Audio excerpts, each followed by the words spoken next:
At sa ibang balita, personal na nakiramay si Pangulong Duterte sa mga kaanak ng 15 sundalong nasawi sa pagtugis sa mga Abu Sayyaf. At kasabay ng kanilang pamimighati, galit ang mga naulila lalo't pinahirapan o tinorture pa raw ng mga bandido ang ilan sa mga sundalo.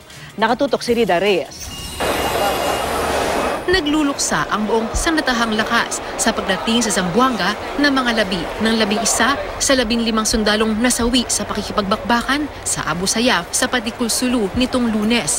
2 sa mga nasawi ang inilibing na alinsunod sa kanilang relihiyon, habang 2 ang naiwan sa Sulu kung saan sila nakatira. Full military honors ang iginawad sa mga sundalo.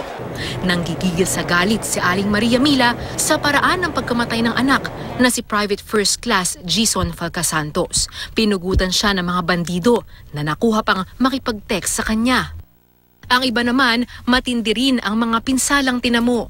Paniwala naman ni Darwisa Hamsi na tinorture ng mga Abu Sayyaf ang kanyang kinakasamang si Corporal Ronald Galuniga hanggang ito'y mamatay. Hindi ko lang matanggap sa kanila. Dapat hindi nila ginawa ng ganun pagkamatay. Pinuputulan, na pinuhubaran ng mga damit, at saka pinagataga yung mga katawan.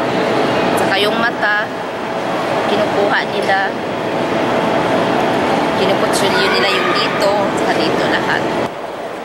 Kanina, personal na nakiramay si Pangulong Rodrigo Duterte sa mga naulila. Isang saludo bilang pagpapakita ng kanyang respeto sa bawat kawal. Every time ay makita ako kay Abu Sayyaf, nasasaktan ako. Totoo lang.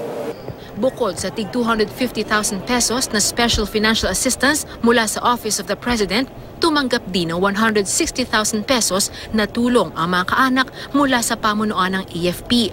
Otomatiko ring tatanggap ng benepisyo ang mga naulilang byuda sa ilalim ng 4Ps ng DSWD at scholarship grant para sa mga anak ng mga sundalo.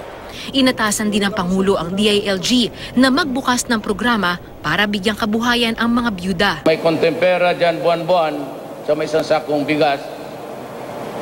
At kayong as a soldier, ang automatic yan, ang sundalo may isang sakong bigas ngayon. Binisita rin ng Pangulo ang mga sugatang sundalo na kasalukuyang nagpapagaling sa ospital ng Western Mindanao Command.